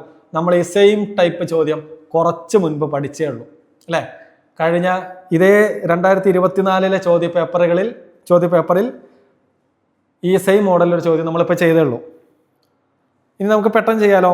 ഹസ്തദാനങ്ങളുടെ എണ്ണം ചോദിച്ചാൽ അത് അഖണ്ഡ സംഖ്യകളുടെ തുക കാണുന്നതാണ്. നമ്മൾ എന്ത് ചെയ്യും? എത്ര പേര് തമ്മിലാണ് ഹസ്തദാനം നടത്തിയത്? 10. ആ 10 എഴുതുന്നു. ഇനി എന്ത് ചെയ്യണം? 10ന് തൊട്ട് മുമ്പുള്ള സംഖ്യ എഴുതുന്നു, 9. ഇത്രയും സെറ്റാണോ? അവരെ തമ്മിൽ ഗുണിക്കുന്നു, പകുതി എടുക്കുന്നു. എത്ര പേരാണോ ഹസ്തദാനം നടത്തുന്നത് അവരുടെ എണ്ണം എഴുതുന്നു, അതിൻ്റെ തൊട്ട് മുൻപുള്ള സംഖ്യ എഴുതുന്നു, അവരെ തമ്മിൽ ഗുണിക്കുന്നു, കിട്ടുന്ന ഉത്തരത്തിന്റെ പകുതി എടുക്കുന്നു. ഗതം ഗതം, പരിപാടി കഴിഞ്ഞു. ഓക്കെ, ചെറുതാക്കാം. 10ന്റെ പകുതി 5, ഉത്തരം കിട്ടി. 5 ഗുണിക്കണം 9, ഉത്തരം 45. ആകെ ഹസ്തദാനങ്ങളുടെ എണ്ണം എന്ന് പറയുന്നത് ഓപ്ഷൻ ബി 45. ക്ലിയർ ആണേ മക്കളെ? അങ്ങനെ നമ്മുടെ 21ാമത്തെ ചോദ്യം: താഴെ തന്നിരിക്കുന്ന സംഖ്യകൾ അവരോഹണ ക്രമത്തിൽ എഴുതുമ്പോൾ 3ാമതായി വരുന്ന സംഖ്യ ഏത്? എന്താണ് അവരോഹണ ക്രമം, എന്താണ് ആരോഹണ ക്രമം എന്നുള്ളതൊക്കെ കഴിഞ്ഞ വീഡിയോസൊക്കെ കണ്ട ആളുകൾക്ക് കൃത്യമായിട്ട് മനസ്സിലാകും. നമ്മുടെ ഈ സീരീസിൽ കുറച്ച് വീഡിയോസ് ചെയ്ത് കഴിഞ്ഞു. ആ വീഡിയോസ് ഒന്നും കാണാത്തവർ ദയവ് ചെയ്ത് ആ വീഡിയോസും കൂടി കണ്ടതിന് ശേഷം കറക്റ്റ് ഓർഡറിൽ പഠിച്ചു വരിക. 2021 മുതലുള്ള ചോദ്യങ്ങൾ നമ്മളിവിടെ എക്സ്പ്ലെയിൻ ചെയ്തിട്ടുണ്ട്. ഇതിപ്പോൾ 2024 ചോദ്യപേപ്പറുകളിൽ നിന്ന് എടുക്കുന്ന ചോദ്യങ്ങളാണ്. സോ 2021 തന്നെ നിങ്ങൾ തുടങ്ങണം, അതായിരിക്കും നല്ലത്. ഓക്കെ, എന്താണ് അവരോഹണ ക്രമം? അവരോഹണ ക്രമത്തിൽ വായുണ്ട്. വാ ഫോർ വലുത്. വലുതിൽ നിന്ന് തുടങ്ങണം. വലുതിൽ നിന്ന് തുടങ്ങിയാൽ ചെറുതിലേക്ക്, വലുതിൽ നിന്ന് ചെറുതിലേക്ക്. ഈ തന്നിരിക്കുന്ന സംഖ്യകളെ വലുതിൽ നിന്ന് ചെറുതിലേക്ക് ക്രമീകരിക്കണം എന്നാണ് അതിൻ്റെ അർത്ഥം. നോക്കാം, ഈ തന്നിരിക്കുന്ന സംഖ്യകളിൽ ഏതാണ് ഏറ്റവും വലുത്? ഏറ്റവും വലുത് ഏതാ? 145 അല്ലേ? അതെഴുതി കോമ. അത് കഴിഞ്ഞു വരുന്ന സംഖ്യ ഏതാ? അത് കഴിഞ്ഞു വരുന്ന രണ്ടാമത്തെ വലുത് 145 കഴിഞ്ഞാൽ 125 ഉണ്ട്, 121 ഉണ്ട്. സോ 125 എടുത്തു, കഴിഞ്ഞു. ഇനി മൂന്നാമത് വരുന്ന സംഖ്യ ഏതായിരിക്കും? അത് 121 ആയിരിക്കും. ഇത്ര മതി. മൂന്നാമത്തെ സംഖ്യ കണ്ടുപിടിക്കാനേ പറഞ്ഞിട്ടുള്ളൂ. നമ്മൾ മൂന്നാമത്തെ സംഖ്യ കണ്ടുപിടിച്ചു, അത് 121. നമ്മുടെ ഉത്തരം ഓപ്ഷൻ സി. മക്കളെ, 22ാമത്തെ ചോദ്യം: 5 കിലോ ഗോതമ്പിന് 91 രൂപ 50 പൈസ. അങ്ങനെയാണെങ്കിൽ 183 രൂപയ്ക്ക് എത്ര കിലോ ഗോതമ്പ് കിട്ടും? ചെയ്യാം. നമ്മൾ ഡെയിലി ലൈഫിലുള്ള ചില ചോദ്യങ്ങളാണ് അല്ലേ? കടയ്ക്കൊക്കെ പോകുന്നവർക്ക് പെട്ടെന്ന് കിട്ടും. 5 കിലോ ഗോതമ്പിന് 91 രൂപ 50 പൈസ. അപ്പോൾ 1 കിലോ ഗോതമ്പിന് എത്ര രൂപ എന്നെങ്ങനെ കണ്ടുപിടിക്കും? 5 പേനകൾക്ക് 10 രൂപ. 1 പേനയ്ക്ക് എത്ര രൂപ? നമ്മൾ എന്ത് ചെയ്യും? ഈ 10നെ 5 കൊണ്ട് ഹരിച്ചാൽ കിട്ടുന്നതാണ് 1 പേനയുടെ വില. അങ്ങനെയാണ് നമ്മൾ കണ്ടുപിടിക്കുന്നത് അല്ലേ? അപ്പോൾ ഇവിടെ എന്ത് ചെയ്യണം? നമ്മൾ 91.50 അതാണ് 5 കിലോൻ്റെ വില. അതിനെ 5 കൊണ്ട് ഹരിച്ചാൽ നമുക്ക് 1 കിലോൻ്റെ വില കിട്ടും. ഓക്കെ, ഇനി ഇതെങ്ങനെ ഹരിക്കുക? 91.50 ആണ്. അപ്പോൾ ഡെസിമൽ നമ്പറാണ്. അപ്പോൾ ഡെസിമൽ നമ്പർ ചെയ്യുമ്പോൾ 91.50 എന്ന് പറയുന്നതും 91.5 എന്ന് പറയുന്നതും തുല്യമാണ്. പോയിന്റ് കഴിഞ്ഞ് അവസാനം എത്ര 0 വന്നാലും ആ പൂജ്യങ്ങൾക്കൊന്നും വിലയില്ല. എങ്ങനെ? സാധാരണ നമ്മളൊരു സംഖ്യ എഴുതി സംഖ്യയ്ക്ക് മുൻപിൽ എത്ര 0 വന്നാലും വിലയില്ലാത്തതുപോലെ ഡെസിമൽ നമ്പറുകളുടെ അറ്റത്ത് എത്ര പൂജ്യങ്ങൾ വന്നാലും അവയ്ക്കൊന്നും വിലയില്ല. ക്ലിയർ? ഓക്കെ, അങ്ങനെയാണെങ്കിൽ ഞാൻ എന്ത് ചെയ്തു? 91.50 എന്നതിനെ 91.5 എന്ന് എടുത്തു. ഓക്കെ, ഇനി 91.5നെ ഞാൻ 5 കൊണ്ട് ഹരിക്കുന്നു. ഇതെങ്ങനെ ഹരിക്കാൻ നോക്കണേ. എടാ ഇവിടെ ഡെസിമൽ നമ്പറുകൾ കുറവുള്ളത് എവിടെയാണ് നോക്കും. ഇവിടെ പോയിന്റ് കഴിഞ്ഞിട്ട് ഒരാൾ അല്ലേ? 91.5 ഇവിടെ പോയിന്റ് കഴിഞ്ഞിട്ട് ഒരാളുണ്ട്. ഇവിടെ പോയിന്റ് കഴിഞ്ഞിട്ട് ആരുമില്ല. എവിടെയാണ് കുറവ്? ഇവിടെ ഒരാളുണ്ട്, താഴെ ആരുമില്ല. അപ്പം മുകളിലാണ് കൂടുതൽ ഡെസിമൽ ഡിജിറ്റുകൾ ഉള്ളത് കൂടുതലാണ്. പക്ഷേ മുകളിലാണ് കൂടുതൽ ദശാംശ അക്കങ്ങളുള്ളത്, കൂടുതൽ ഡെസിമൽ ഡിജിറ്റുകൾ ഉള്ളത് മുകളിലാണ്. താഴെ ഛേദത്തിൽ ഒരാൾ പോലും ഇല്ല, കുറവേ ഉള്ളൂ അവിടെ അല്ലേ? അപ്പോൾ വലിയ ആള് ചെറിയ ആൾക്ക് കൊടുക്കും, കൂടുതലുള്ളവൻ കുറച്ചുള്ളവന് കൊടുക്കും. ഇവിടെ ഇങ്ങേരുടെ കയ്യിൽ 1 ഉണ്ട്, താഴെ 1 കുറവ്, മുകളിൽ 1 ദശാംശ അക്കമുണ്ട്, താഴെ 1 ദശാംശ അക്കമില്ല. അപ്പം ഞാൻ എന്ത് ചെയ്തു? 915 എന്ന് എഴുതി. പോയിന്റിന് ഞാൻ മാറ്റിയിട്ടോ, ബൈ 5 എന്ന് എഴുതി. ഇനി എവിടെയാണോ കുറവ് അവിടെ എത്ര അക്കങ്ങൾ കുറവ്, എത്ര ഡെസിമൽ ഡിജിറ്റുകൾ കുറവുണ്ടോ അത്രയും പൂജ്യങ്ങളുള്ള സംഖ്യ കൊണ്ട് അത്രയും 0 ഇവിടെ 1 കുറവ്. സോ ഞാൻ 1 0 ഇട്ടു, 1 ഇട്ടു. 2 അക്കങ്ങൾ കുറവുണ്ടായിരുന്നെങ്കിലോ ഞാൻ 2 0 ഇടും, 1 ഇടും. ഓക്കെ, അപ്പോൾ ഞാൻ 915 ബൈ 5 താഴെയാണ് കുറവ്. അപ്പോൾ ഞാനൊരു ഇൻറ്റു 10 ഞാൻ ഇട്ട് വെച്ചു. ഓക്കെ, ഇനി നമുക്ക് ചെയ്യാം. 915 എത്ര അഞ്ചുകൾ? 9 എത്ര 5? ഒരഞ്ച് അല്ലേ? ബാക്കി 4 1ൻ്റെ ഒപ്പം കൂടുന്നു, 41 ആകുന്നു. 41ൽ എത്ര അഞ്ചുകൾ? 8 അഞ്ചുകൾ 40 ആണ്. 8 അഞ്ചുകൾ ചേർന്നാൽ 40. അപ്പോൾ 41ൽ നിന്ന് 40 പോയാൽ ബാക്കി 1 അപ്പുറത്തേക്ക് പോയി. 15ൽ എത്ര അഞ്ചുകൾ? 15ൽ എത്ര അഞ്ചുകൾ? 15ൽ 3 അഞ്ചുകൾ. അപ്പോൾ നമുക്ക് കിട്ടി 183 എന്ന് മുകളിൽ കിട്ടി. താഴെ ആരും കൂടി ഉണ്ട്? ഒരു 10 കൂടി ഉണ്ട്. അപ്പം 183 ഭാഗം 10. 10 കൊണ്ട് ഹരിക്കാൻ എളുപ്പമാണ് അല്ലേ? താഴെ എത്ര 0 ഉണ്ടോ അത്രയും അക്കങ്ങൾ പുറകിൽ നിന്ന് മുമ്പിലേക്ക് എണ്ണി അവിടെ പോയിന്റ് ഇട്ടാൽ മതി. ഇവിടെ 1 0. അപ്പോൾ മുകളിലുള്ള 183ൻ്റെ പുറകിൽ നിന്ന് 1 സ്ഥാനം മാറി, ഒരക്കം മാറി ഞാനിവിടെ കുത്തിടും. അപ്പം ഞാൻ കണ്ടുപിടിച്ചു 1 കിലോ അരിക്ക് 18.3 രൂപയാണ്. 18.3 രൂപയാണ്. ഇനി എന്താ കണ്ടുപിടിക്കേണ്ടത്? ചോദ്യത്തിൽ കണ്ടുപിടിക്കേണ്ടത് എൻ്റെ കയ്യിൽ 183 രൂപയുണ്ടെങ്കിൽ, എൻ്റെ കയ്യിൽ 183 രൂപയുണ്ടെങ്കിൽ എനിക്ക് എത്ര കിലോ അരി കിട്ടും? എനിക്ക് എത്ര കിലോ അരി കിട്ടും? നമ്മൾ എന്ത് ചെയ്യും? ആകെയുള്ള 183 രൂപയിൽ നിന്ന് 183 രൂപയെ എത്ര 18.3 രൂപയുടെ കിലോ അരികൾ വാങ്ങാം?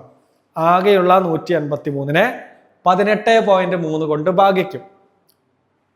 ഞാൻ നേരത്തെ പറഞ്ഞ അതേ കൺസെപ്റ്റ് ഇവിടെ ആലോചിക്കണം.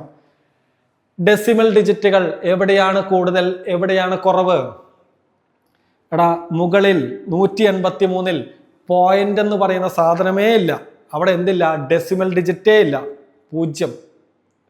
ദശാംശ അക്കങ്ങളുടെ എണ്ണം 0. താഴെയോ 18.3 എന്ന് പറയുന്ന സംഖ്യയിൽ ഇവിടെ പോയിന്റ് കഴിഞ്ഞിട്ട് ഒരക്കമുണ്ട്. അപ്പൊ എവിടെയാ കൂടുതൽ? ദശാംശ അക്കങ്ങൾ കൂടുതലുള്ളത് താഴെ ഛേദത്തിലാണ്, ഒരാള്. എവിടെയാ കുറവ്? മുകളിൽ. കൂടുതലുള്ളവൻ കുറവുള്ളവന് കൊടുക്കുന്നു. ഇവിടെ 1 സോ 183 മുകളിൽ, അവിടെ 1 കുറവ്, ഒരു ദശാംശ അക്കം കുറവ്. അപ്പോൾ ഒരു 0 ഇടും, ഒരു 1 ഇടും. Okay, all divided by. ഇനി ഞാനിവിടെ പോയിന്റ് ഇടണ്ട. 18.3 പകരം ഞാൻ 183 ഇടാം. ഉത്തരായില്ലേ? മുകളിലുള്ള 183ഉം താഴെയുള്ള 183ഉം വെട്ടിക്കളയാം, ഒരേ സംഖ്യ. അങ്ങനെ നമ്മുടെ ഉത്തരം നമുക്ക് 183 രൂപയ്ക്ക് 10 കിലോ അരി കിട്ടും. 183 രൂപയ്ക്ക് 10 കിലോ അരി കിട്ടും. ഓപ്ഷൻ സി ആണ് നമ്മുടെ ഉത്തരം. ക്ലിയർ ആണോ മക്കളെ? അടുത്ത ചോദ്യത്തിലേക്ക് പോകുന്നു. 23ാമത്തെ ചോദ്യം. ഒരു സംഖ്യ മറ്റൊരു സംഖ്യയുടെ 3 മടങ്ങിനേക്കാൾ 2 കൂടുതലാണ്. ചെറിയ സംഖ്യയുടെ 4 മടങ്ങാണ് വലിയ സംഖ്യ എങ്കിൽ ചെറിയ സംഖ്യ ഏതാണെന്ന് കണ്ടുപിടിക്കണം. ഇങ്ങനെ ഒരു ചോദ്യം കിട്ടിയാൽ ഞാൻ പറഞ്ഞു, നമ്മൾ ചെയ്യേണ്ട ആദ്യത്തെ പരിപാടി ഈ നീണ്ടു നിവർന്നു കിടക്കുന്ന ഭാഷയെ, ഈ വാചകത്തെ നമ്മൾ ഗണിതത്തിന്റെ ഭാഷയിലേക്ക് മാറ്റണം.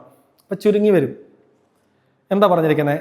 ഏതോ ഒരു സംഖ്യ, അതറിയില്ല, എക്സ്. ഓക്കെ, അത് മറ്റൊരു സംഖ്യയുടെ വേറെ ഏതോ ഒരു സംഖ്യ. അപ്പോൾ ഞാൻ വേറൊരു വൈ നിർത്തും. ആ സംഖ്യയുടെ 3 മടങ്ങിനേക്കാൾ, ആ സംഖ്യയുടെ 3 മടങ്ങ്, ആ 3 മടങ്ങിനേക്കാൾ 2 കൂടുതൽ. ഓക്കെ, അധികം 2. ഒരു സംഖ്യ മറ്റൊരു സംഖ്യയുടെ 3 മടങ്ങിനേക്കാൾ 2 കൂടുതലാണ്. അപ്പൊ ഇത് ഈക്വലാണ്. ഇനി എന്താ പറഞ്ഞിരിക്കുന്നത്? ചെറിയ സംഖ്യ. ഏതതിൽ ചെറുത്? വൈ അല്ലേ? വൈ അല്ലേ ചെറുത്? കാരണം എന്താ? ഈ വൈനെ 3 കൊണ്ട് ഗുണിച്ച് 2 കൂട്ടിയാലാണ് എക്സ് കിട്ടുക. അപ്പൊ ചെറിയ സംഖ്യ എന്ന് പറയുന്നത് വൈ. ഈ ചെറിയ സംഖ്യ എന്താണെന്ന് പറഞ്ഞിരിക്കുന്നത്? ഈ ചെറിയ സംഖ്യയുടെ 4 മടങ്ങ്, ചെറിയ സംഖ്യയുടെ 4 മടങ്ങാണ് വലിയ സംഖ്യ. എക്സ് എന്ന് പറയുന്നത് 4y ആണ്. ഇനി എന്ത് ചെയ്താൽ മതി മക്കളെ? എന്ത് ചെയ്താൽ മതി? ഒരേ രൂപത്തിലേക്ക് മാറ്റണം. ഒന്നെങ്കിൽ എല്ലാം എക്സ് എന്നുള്ള രൂപത്തിലാകണം, അല്ലെങ്കിൽ എല്ലാം വൈ എന്നുള്ള രൂപത്തിലാകണം. ഇവിടെ എക്സ് എന്ന് പറയുന്നത് 4y എന്ന് തന്നിട്ടുണ്ട്. അപ്പൊ ഈ എക്സിന്റെ സ്ഥാനത്ത് ആ 4y ഇട്ട് കൊടുത്താൽ പോരെ? എക്സിന്റെ സ്ഥാനത്ത് ആ 4y ഇട്ട് കൊടുത്താൽ പോരെ? നോക്കാം. എക്സിന്റെ സ്ഥാനത്ത് ഞാനിവിടെ 4y ഇട്ട് കൊടുക്കുന്നു. സമം ഇവിടെ 3y + 2. ഇനി എന്ത് ചെയ്യും? എല്ലാ ചരങ്ങളെയും ഒരുമിച്ചാക്കണം. 3y സമത്തിന്റെ അപ്പുറത്തെ കിടക്കുന്നേ തട്ടണം അപ്പുറത്തേക്ക്, അല്ലേ? അവിടെ ഓൾറെഡി 4y ഉണ്ട്. 3yനെ ഞാൻ അപ്പുറത്തേക്ക് മാറ്റിയാൽ -3y, അല്ലേ? മാന്ത്രികവാതിലിന്റെ കാര്യം മറന്നു പോകരുത്. സമം എന്ന് പറയുന്ന മാന്ത്രികവാതിൽ തുറന്നിട്ടാണ് +3y അപ്പുറത്തേക്ക് പോകുന്നത്. അപ്പൊ അത് -3y ആകുന്നു. സമം 2. 4yയിൽ നിന്ന് 3y പോയാൽ, 4 പേനകളിൽ നിന്ന് 3 പേനകൾ പോയാൽ ബാക്കി 1 പേന, 1 y സമം 2. നമ്മളോട് കണ്ടുപിടിക്കാൻ പറഞ്ഞത് ചെറിയ സംഖ്യയാണ്. ചെറിയ സംഖ്യ എന്ന് പറയുന്നത് y ആണ്. yന്റെ ഉത്തരം y എന്ന് പറയുന്നത് നമ്മൾ കണ്ടുപിടിച്ച് കഴിഞ്ഞു. അത് 2 ആണ്. Option A സെറ്റാണേ.